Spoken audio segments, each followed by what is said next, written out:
Welcome to Confessions of a Wannabe It Girl. I'm your host, Marley Freygang, and I'm here to help you filter out all the bullshit and become the next It Girl. This podcast explores the reality of what it really takes to make it out there.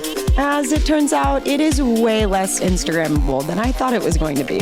I'm still very much a work in progress, but there's simply nothing else I'd rather be doing than chasing my dreams. So let's learn from my mistakes and work together to achieve our dreams with more confidence, clarity, and direction. Let's get after it. Hi guys, and welcome back to Confessions of a Wannabe It Girl. Today I'm joined by my good friend, Ali. Ali, thank you so much for being here. Thank you so much for having me. I'm so excited. I'm too. So you are a badass woman in tech sales, but you have also always had a huge passion for fashion, beauty, and health, and you've really broken out into the content creator space. And I want to get into all the micro steps of being a content creator. But first, I want to go back to your past and let's talk about where you were last summer and what happened and how you really started to shift your confidence for yourself. So last summer, I booked a trip to Europe with one of my best friends at the time. And we were going to go for a couple of weeks and do some remote work and just see where life took us. And a couple of weeks into the trip, we weren't really seeing eye to eye. That's a story for another time. So essentially, I was left alone in Europe, and it wasn't the worst thing that happened to me because I went on this inner self journey. I got an apartment in Italy by myself for like a month and a half, and being alone in a foreign country with your thoughts is very thought-provoking, and I did a lot of inner self work, and I just really tried to focus on self-awareness, and that kind of sparked my self journey that I've been on the past year. With all this self journey and, growing confidence and seeing the life you wanted, is this where you started to think about stepping into the content creator space? So actually, this past January, I took a course on self-help. Mm-hmm. It's on a platform called Mind Valley, which offers different classes for well-being and self-help. So the course that I took, it was called Rapid Transformational Therapy. Whoa. Which it sounds intense, and it kind of is, but it's also so helpful into learning what you want to do in life and where your beliefs are. And so I took the course and I started to uncover a lot of things about myself that I had learned, and it sparked me to go on this journey of building more self-confidence. Do you think you would have taken that course if what happened in Europe didn't happen? Honestly, no, because I first found out about the platform Mind Valley when I was in Italy. I was watching YouTube or something, and an ad came up for the platform, and I was so interested in it. And so I took that course while I was there in Italy, and I started doing more meditating and self-reflection, and that really helped me to become a more confident, better person today. I think a lot of people can agree, especially starting out making content, it takes a lot of confidence. And, you had previously worked for a fashion company, and what did they say about you becoming a content creator and influencer? Yeah, so when I was interning abroad in Australia, this was back in 2016, I was working for a fashion company there, and I was part of their marketing team, and one of the marketing team members was a in-house influencer for the brand. And I asked the team if I could also partake in doing any content creation or wearing any pieces that they wanted to promote. And they said, yeah, maybe we'll think about it. And the next day I walked into the office and I overheard them talking about me, saying that I was not cut out to be a content creator and they didn't want me to wear any of the pieces and that I would never make it. And so overhearing that was definitely very upsetting, but I also was in a place where I wasn't very self-confident, and it was hurtful, but it was meant to be because I pursued other dreams and goals and focused my time elsewhere. So after you've had these two incidents that are sort of can feel derailing. How did you really start to implement unlearning these beliefs, like acting as if, you hadn't had dealt with these crazy off-putting experiences? So when I took the course about unlearning your beliefs that I talked about just a moment ago, that's when I realized that this whole time I've been holding on to that belief subconsciously that I wasn't cut out to be a content creator or an influencer. And that really, that course really helped me to achieve what I wanted to achieve, which was more self-confidence and just being more sure of myself. How long did it take to get through the course? I'm just curious. I think it was a 4 or 5 week class. Oh, that's like a decent, but then also like amount of time, but nothing like, not a 12-year commitment or something. Yeah. And the lecture videos, they're all virtual. So you can do them at your own timing. Pace. It's not an actual in-person class. And they're maybe 15 or 20 minutes. So after you left the course, what are the skills you felt like you had really developed? And how did you start living those every day? Being very aware of my actions and what I'm doing and how that can impact others. And also just learning to be more of myself and not caring so much about what people think about me. And that's a huge piece with content creation because you're putting your thoughts and opinions out there and people are not necessarily always going to agree with you, but it's the way that you are sure of what you feel and you can't please everybody in life. Oh, you went right where I wanted to go. So let's talk about, I call it girl energy. I know TikTok often calls it celeb energy or I don't know, what else do they call it? That girl energy, whatever. But I'm, for the purpose of the podcast, calling it girl energy. So explain to us after this year of event, what was your relationship with confidence? And how did you really start to find your voice? I think a lot of people are chasing dreams, but are maybe missing the voice part of it. How did you start to tap into that it girl energy with your voice? So part of it was stopping to care about what people think so much and just really be true to myself and try to be the best version of myself.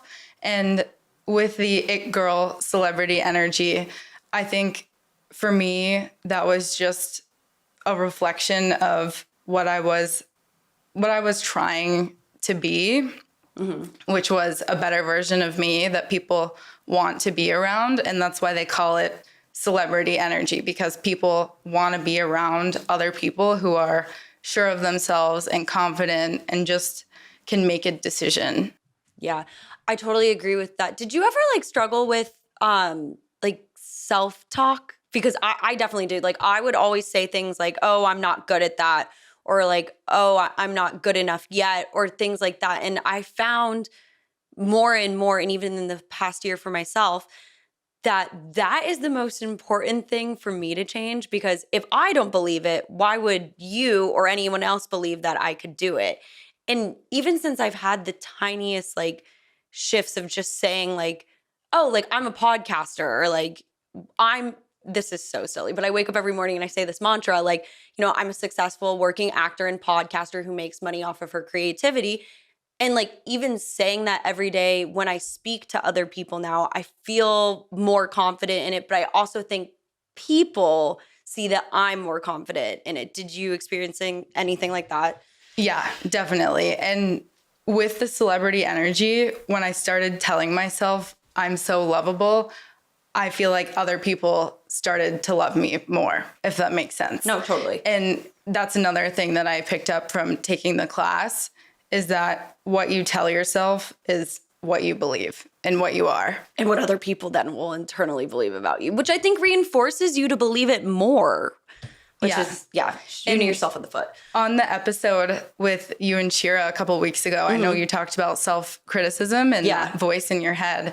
And the quality of your life is the quality of your thoughts. And once you can start having that cheerleader voice in your head, your life will get significantly better.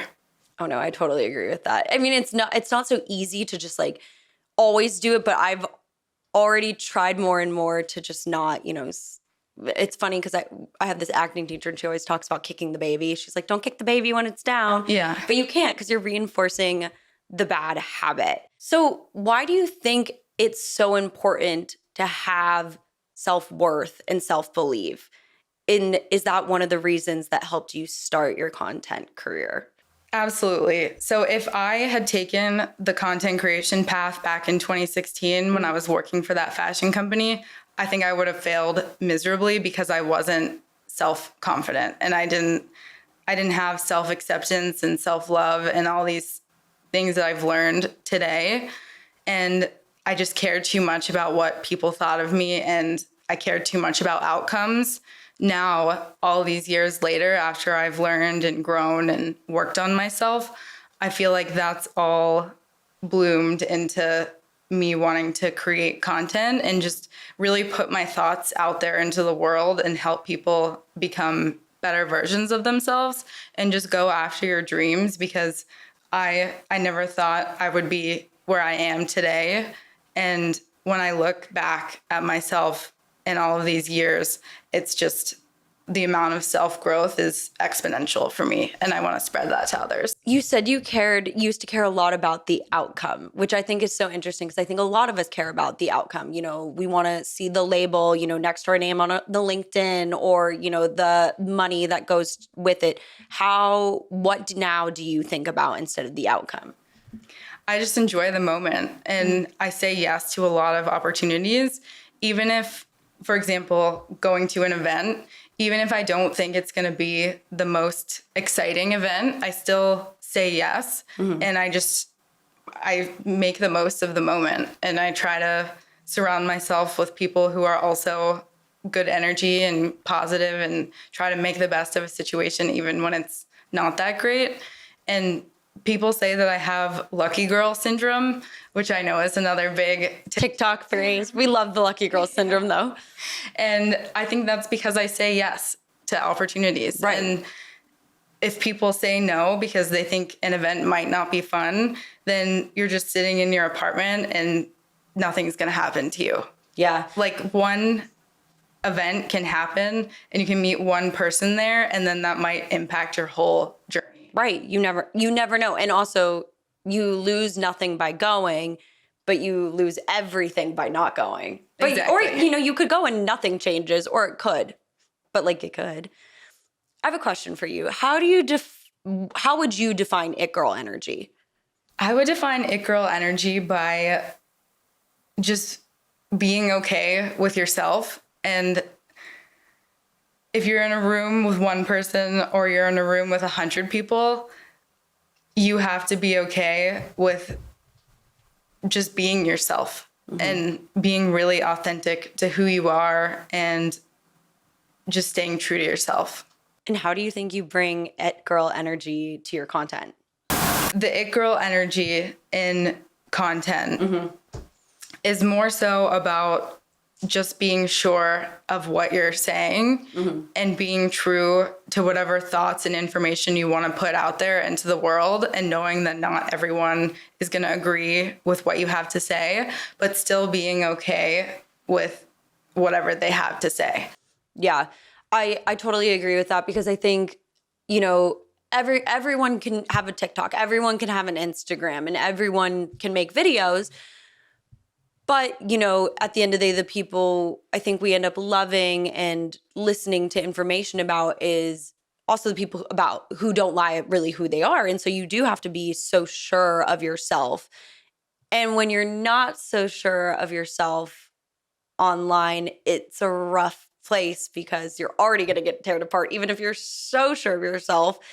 And, how do you implement content in your day-to-day life now? Is it always recording? Do you only record quality over quantity? Is it all about just making stuff? What is your secret sauce right now? I definitely do quality over quantity. I know there was a time when people would just post random videos and mm-hmm. they would blow up, but it's not like that anymore. People want quality content that they can learn from and that can help them. in their journey of whatever path they're on.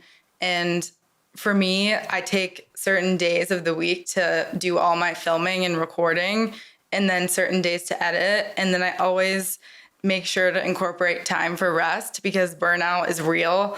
And I've experienced that in the last couple of weeks, and it is hard to get back into routine after that. Right. Yeah. You don't want to like spill all the energy. You want to leave just enough so you can feel like you want to pick it back up. Mm-hmm. Now, I know that a lot of people can get scared, myself very much included, scared or intimidated to like start posting or start reaching out to brands. Like, what's your advice for stepping into it? You just got to go for it. You can't, again, with the caring about what people think, at the end of the day, people really only care about themselves. And if you're putting out content that they can benefit from, I don't think your friends and family are going to be like, oh my God, she's a content creator now. Like, it's not that deep. It's just a video at the end of the day. Right. And I try to keep my content pretty genuine and like I'm having a conversation with someone, just how we are now. Right. And that really helps me, and I just try to be authentic. You're pretty open in some of like the videos. I mean, you won't like name drop anybody or say anything, but like you'll talk about experiences like in your love life or what you're looking for, you know, what kind of products do you like look for? Does that ever make you nervous, or have you just full blown like been like, it's cool?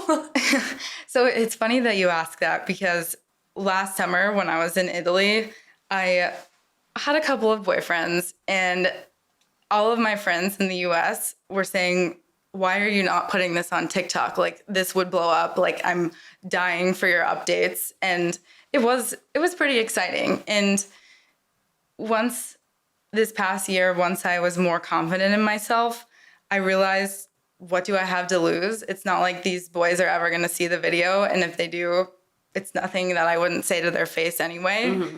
And yeah, I think it's kind of funny to share the world my boy problems, because they're quite interesting, and everyone can relate to at least one stem of them too. Yeah. So I think being vulnerable and just being yourself is really important when you're putting out content. I do agree with what you said, though. I wouldn't put anything in, I mean, I'm not in the same situation, but I wouldn't put anything I wouldn't say to somebody's face, because you never know, especially in this day, like what will get passed or what will get seen again. And so, yeah, if you're not going to say it to their face, maybe don't post it. Exactly. And I think the people who talk about other people in a negative sense are really just insecure with themselves and not confident in themselves, and feel the need to bring other people down. And I truthfully don't talk about anyone in a bad light anymore. So it's absolutely nothing I wouldn't say to someone's face. Totally. Do you ever get nervous when on like Instagram? I don't know why I don't get nervous about this on TikTok. When you've seen somebody shared a post, and, you know, because I think we can all relate to, we've shared a post talking shit about the post or what's in the post or who's in the post. And so when somebody does that to me, I get really fucking nervous. And I'm like, oh no, who's talking shit in the DMs about me? Do you ever face that? And what do you do to like calm yourself down? If you had asked me this question last year, I would have said, absolutely. I'm like freaking out. Why are they talking about me? But you asking me this question today, let them talk. Like, I truthfully do not care what people think, because I know who I am and the message that I'm trying to put out there. And if people want to talk about me and say things, then let them. What do you like attribute being able to stay in this place? People can get to this place of like inconsistently being confident. You know, I don't care one day, but then, you know, 2 weeks later, you know, someone says something about my hair or whatever it may be, and you kind of like take a step back. What do you think has allowed you to consistently stay in this place? I think it's a couple of things. First off, just knowing that no one is perfect and no one is that confident to where they're never going to have setbacks. Last week for me, I was in a really down just sad mood, honestly, for like no good reason. I was just in a sad mood. And when you get in those types of moods, doing self-care, like for me, I like to go to the sauna, journal, work out, just ground myself and get back to a place mentally where I know I'm going to be that confident person again. Mm-hmm.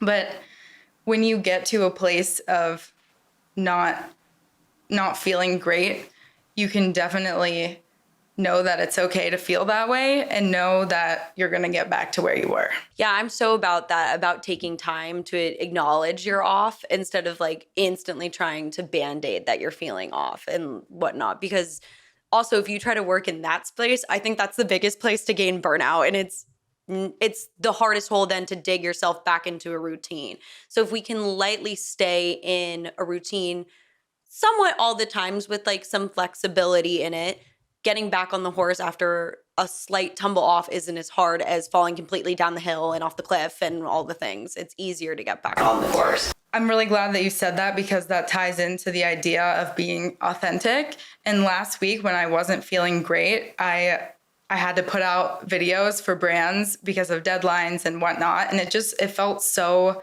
ingenuine. And I know a lot of other content creators feel that way too. Mm-hmm. And after I put it out, it wasn't sitting right with me. And so I then shared a video like talking about how I wasn't feeling good and how I was feeling burned out. And it's important to share how we're feeling and that life is not all highlights, because if I had only put out that content, like what kind of message am I sending to these younger girls who are seeing this and looking up to me? So I think it's important. I love that too, because I've felt the same way. Like I've gotten an audition, I've had to record a podcast, whatever it may be. And I'm like, oh, I just don't feel my best. Like, but like you can't reschedule it. You can't do it any different. The only thing you can do is work with it. Mm-hmm. Exactly. That being said, I feel like everybody wants to know about creating content. Everyone wants to know how you really start. So like, tell us how like it physically looked for you when you started. Did you buy gear? Were you just like testing it out? Did you make videos and not post them? Like, what did that look like? So for me, I am very passionate about dance. I've danced my whole life, and I was just in my feels one day and decided to record a video of me dancing. I was in a very sad mood, and I was very passionate about the dance that I did. It was a ballet to a very sad song, and I decided to post it on TikTok, and I got a ton of comments asking about the outfit I was wearing. And so that kind of sparked the idea of like, maybe I should put a video out like explaining the outfit and doing a tutorial. So I did that, and then it didn't go viral, but it did a lot better than I thought it would. Mm-hmm. And after that, I started thinking, I'm going to start putting content out. And I had to ask myself, what do I want to share with people? Mm. And for me, the things I love are fashion and beauty. And yeah, it kind of all rolled into a line, snowballed. So, I think after, getting started on TikTok and like, feeling more confident in your content creating, the next question everybody always wants to know is like, how do you send emails to brands? Like, how do you approach gifting or being paid? Like, what was those intro emails like for you? So when I first started, I did a lot of research. That's a good answer. And everyone was saying to email brands and send a media kit. Mm-hmm. And that's pretty hard to do when you don't really have any content. Well, and also like how many of those do they have? Right. And for me, I emailed probably 20 to 25 brands, radio silence. And after that, I was like, okay, we've got to shift the approach here. And I started signing up for influencer apps. Mm-hmm. My favorite one that I still use today is called Octoly. Mm. And you have to have 1,000 followers on TikTok. So before I signed up for that, I just was promoting things around my house and beauty products that I love, telling stories about life. And that's how I got to 1,000. definitely do not buy followers because brands know, and that ruins your engagement, and it's just not a good idea. So I definitely don't recommend doing that. And yeah, just try to put out content that you're genuine about and that you're interested in, and find what makes you unique. And when you didn't hear back from those like 25, you just cold emailed, and like, how did you keep yourself out of like the negative thoughts and staying in the it girl energy? Sometimes you have to modify and shift your approach in life. And when I didn't hear back from those emails, I had to take a step back and realize that that's not the only way to get the attention of brands. And so I took other avenues and signed up for the influencer apps. I started going to more influencer events and just trying to network and grow my presence, which really helped. Let's talk about building your network and social media. What does that look like? Like, we're talking about going to events, like exchanging Instagram. Are you DMing people you don't know, asking, how did you get here? Or just like, let's connect. What did that look like? For me, I'm an in-person girly. I don't like DMs. I don't like dating apps. I like to be face-to-face with people. And when I'm out, I'll talk to anyone. I don't care who you are. I will literally talk to a wall. And I think my lack of caring makes it easier to talk to people and engage and meet more people. And when you meet more people, you're more likely to get invited to things. Not saying that I'm using people to get invited, but I'm just genuine with my approach, and people like that and tend to invite me to things. That's the nicest thing. I like that you're not like a DM girly. I don't know. I feel like I haven't really tried the DMs much, but I also feel, I know for acting at least, I know I'm very much like a more in person. Like when you see me and my energy, like I'm kind of a lot. I'm kind of like, I can be really all over the place, and like hyper, but also like kind of intense. None of that's going to communicate over a DM. But if you meet me, you start to understand why you are different. And it's so funny. I heard this about, the example was in acting. People used to send in their headshots to all these casting directors. And it's kind of like sending your media kit in an email. It's just kind of going into another email box. We don't know if it's going to get picked up. And now the niche thing is seeing people in person. Like that's the separating thing. It's almost like if you send to fax now, it would be very, very odd, but you're probably the only person sending a fax. Anyways. Right. And don't get me wrong, I do still think DMs are important. Like communicating in general has just shifted drastically over the years, and it is important to stay on top of that. But we also shouldn't lose sight of human interaction and engagement in person. You've had quite a big journey from point A to point B, and you're only continuing to grow your platform, grow your person. What do you think has helped you feel so fearless? Not being afraid to make mistakes and not being afraid of failure, because so many people are just scared. And then I asked myself, what am I afraid of? Like, what is the worst thing that can actually happen? And then I started thinking about those scenarios in my head and realizing that they're not so bad. Right. And even the worst thing isn't that bad. Exactly. And I think also just staying true to who you are. What advice would you give to someone out there who feels locked into their negative beliefs? I would recommend taking the course that I took, the Rapid Transformational course. It helped me so much. Like not that I was in a bad place when I started this course this year, but I didn't even know that I had some of the beliefs about myself that I did when I started the course. And it just really teaches you to love yourself and to be okay. And there are aspects about money, about health, relationships, just self-love in general. And I think no one would not benefit from taking that class. Yeah, everyone's got shit. There's no way. Like, there's no way you don't. Exactly. Finally, what would you say to someone out there who is scared to jump out and start their dream career? You just have to go for it and start somewhere.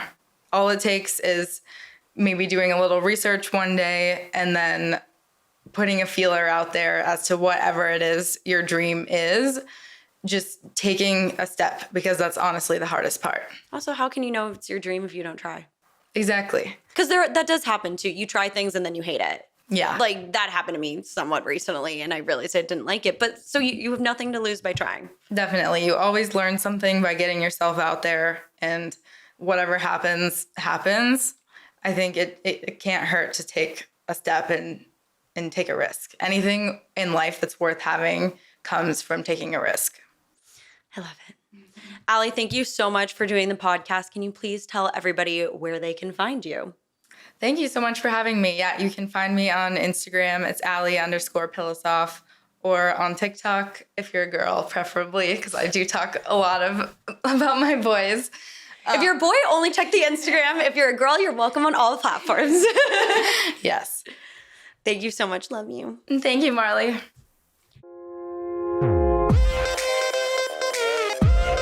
Guys, thank you so much for listening. Make sure to check out Confessions of a Wannabe It Girl on Instagram and Wannabe It Girl podcast on TikTok. Thank you guys for listening. As always, we'll see you next Tuesday.